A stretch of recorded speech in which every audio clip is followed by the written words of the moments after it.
देखिए, वर्तमान समय में तत्वों को जानने के बाद अभी तत्वों के विषय में याद बा जानिए, वर्तमान समय में ज्ञात तत्वों की कुल संख्या 118 है, जिनमें से 92-94 प्राकृतिक और शेष लगभग 24-26 मानव निर्मित है। अब ये दो को हम क्यों लिख दिए, 92-94 क्यों लिख दिए, 24-26 क्यों लिख दिए? क्योंकि वैज्ञानिकों के मतानुसार एक आध तत्व जो है वो इधर उधर होते रहता है, समझ गए? इसलिए 24-26 हमने लिखा कि शेष आपका मानव निर्मित है या फिर 92-94 प्राकृतिक है। ये आपका कन्फर्म है कि कुल तत्वों की संख्या 118 है, जिनमें से आप कह सकते हैं कि 92 प्राकृतिक और 26 आपका मानव निर्मित है। ठीक है, अब जानिए कि कमरे के ताप यानी रूम टेम्परेचर जो कि लगभग 25 डिग्री सेल्सियस के लगभग होता है रूम टेम्परेचर, इस पर पारा जो कि एक धातु है Hg और दूसरा ब्रोमीन जो कि एक अधातु है, ये दोनों द्रव अवस्था में होते हैं। तो अगर आपसे सवाल कुछ ऐसा रहे कि वह कौन सा धातु है जो कमरे के ताप पर द्रव है, तो आप पारा कहेंगे, और वह कौन सा तत्व है जो कमरे के ताप पर द्रव है, तो आप पारा और ब्रोमीन दोनों को कहेंगे, क्योंकि तत्वों में यह दोनों शामिल है। और केवल अधातु कहे तो आप ब्रोमीन को कहेंगे। वह कौन सा अधातु है जो कमरे के ताप पर द्रव अवस्था में है, वो आपका ब्रोमीन है। अब कहता है कि गैलियम यानी Ga, caesium Cs, rubidium Rb और फ्रेशियम Fr बहुत कम तापमान पर पिघलने वाले तत्व हैं। ये चारों कमरे के ताप के बहुत करीब या थोड़ी सी गर्मी मिलने पर जैसे हथेली पर पिघल जाते हैं। कहने का मतलब है, वही तो बताते हैं, रुकिए। कहने का मतलब है कि कमरे का तापमान 20-25 डिग्री सेल्सियस होता है और उससे थोड़ा सा अधिक बढ़ेगी, यानी 27, 28, 29 इत्यादि तापमानों पर यह पिघलने वाला तत्व है, बहुत कम तापमान पर पिघलने वाला तत्व है। ठीक है, अब हथेली पर पिघलने का मतलब कि कई तत्वों को हाथ में ऐसे लेकर मुट्ठी में बंद करते हैं, देखते हैं तो पिघल गया, यही बात बताता है यहाँ पर, समझ गए?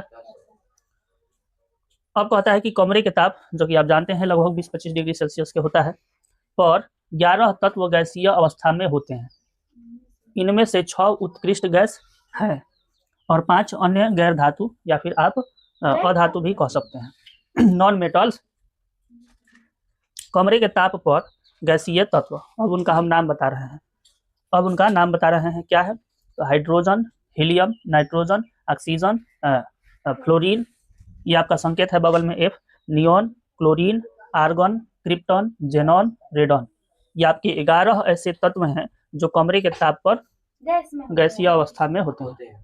ठीक है, उसके बाद आपका है, कहता है कि helium, neon, argon, krypton, xenon और रेडन को मिलाकर 6 उत्कृष्ट गैस, जिसको हम निष्क्रिय गैस भी कह सकते हैं, ये 6 हैं। इनमें से ये अभी जो बताए 11 कमरे के ताप पर तत्व क्या है, गैसीय अवस्था में है, तो इनमें से कुछ उत्कृष्ट गैस भी होते हैं जो कि आपका यहाँ नीचे हमने लिख दिया, helium, neon, argon, krypton, xenon और रेडन मिलाकर के 6 उत्कृष्ट गैस, या फिर इसी को निष्क्रिय गैस कहते हैं। उत्कृष्ट गैस या फिर निष्क्रिय गैस क्या है, जिसको हम नोबल गैस भी कहते हैं, तो ये आपका होता है वैसे गैस होते हैं जो सामान्य परिस्थिति में न के बराबर आपका अभिक्रिया करते हैं, रासायनिक अभिक्रिया नहीं करते हैं लगभग सामान्य स्थिति में, समझ गए? तो ये चीजें हैं, आपको थोड़ा सा याद रखना है। तत्वों को जानने के बाद अब यौगिक को जानेंगे, कंपाउंड्स को जानेंगे। कथी है जी? तो जब दो या दो से अधिक तत्व एक दूसरे से मिलते हैं रासायनिक अभिक्रिया द्वारा, यानी यहाँ इसको हम पढ़ें तो जब 2 या 2 से अधिक तत्व रासायनिक अभिक्रिया द्वारा एक निश्चित अनुपात में मिलकर एक नया पदार्थ बनाते हैं, तो उसको हम यौगिक कहते हैं। उदाहरण के लिए जल H2O, sodium chloride NaCl, carbon dioxide CO2। अब आप कहें कि सर इसको समझाइए, तो तत्व आप जान गए, 2 अलग अलग तत्व भी आप जानते हैं। जैसे अगर बात करें तो H2 अलग तत्व है, मैंने हाइड्रोजन, ऑक्सीजन यहाँ पर में अलग तत्व है, 2 तत्व मिला रासायनिक अभिक्रिया द्वारा मिला, मिल करके एगो निश्चित अनुपात में मिलेगा, रासायनिक अभिक्रिया द्वारा मिलेगा और एक निश्चित अनुपात में मिलेगा। यौगिक में यह बात जरूरी है, निश्चित अनुपात का मतलब है आगे नीचे अभी समझाएंगे। तो यहाँ 2 तत्व मिला, हाइड्रोजन H2 और प्लस ऑक्सीजन, समझे, मिल करके क्या बनाया हो, H2O, जल बनाया, समझे। और ई है आपका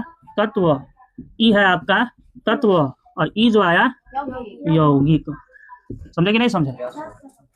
चलिए अब कहता है यौगिक की विशेषता, यौगिक की विशेषता, गुणधर्म, लक्षण आदि कह सकते हैं आप जानो। 1 नंबर में बताया कि यौगिक में तत्व हमेशा निश्चित अनुपात में होते हैं, वही बात बताए।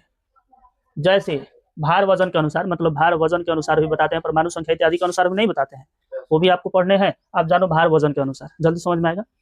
जल में हाइड्रोजन और ऑक्सीजन होता है, आपने यहाँ जाना, यहाँ बताया आपको, ध्यान से समझना। जल में 2 तत्व होते हैं, जल माने H2O में 2 तत्व होते हैं, हाइड्रोजन और ऑक्सीजन। तो अब आप जानो, हाँ, तो जल में हाइड्रोजन और ऑक्सीजन का अनुपात हमेशा 1:8 होता है। 1:8 का मतलब है कि अगर 1 ग्राम जल है तो 8 ग्राम ना, सुनो, हाँ, 1 ग्राम आपका तो जल तो H2O है, इसमें 2 तत्व का नाम बता। अगर 1 ग्राम हाइड्रोजन है तो 8 ग्राम ऑक्सीजन होगा, 8 ग्राम ऑक्सीजन होगा। ठीक उसी तरह से जैसे हम बढ़ाते जाएंगे वो होते जाएगा। अगर 2 ग्राम हाइड्रोजन है तो 16 ग्राम ऑक्सीजन होगा। अभी समझे कि नहीं समझे? समझ रहा है? और बात पूर्ण रूप से समझ में आ रहा है ना? आई हमेशा होगा, चाहे वो जल, देखो यहाँ कहा कि चाहे किसी स्रोत से हो, चाहे वो जल हम पोखर से लें, तालाब से लें, नदी से लें, कुआं से लें, चाहे नल से लें, हमेशा यह आपका अनुपात बना रहेगा जल में। समझ गए? मतलब हमेशा 1 ग्राम हाइड्रोजन तो 8 ग्राम जल, हाँ ऑक्सीजन, हमको भी कंफ्यूजन, ऑक्सीजन। ठीक है। अब दूसरा में कहता है कि यौगिक के गुण उसके तत्वों से बिल्कुल भिन्न होते हैं। इस बात को भी समझेंगे उदाहरण से।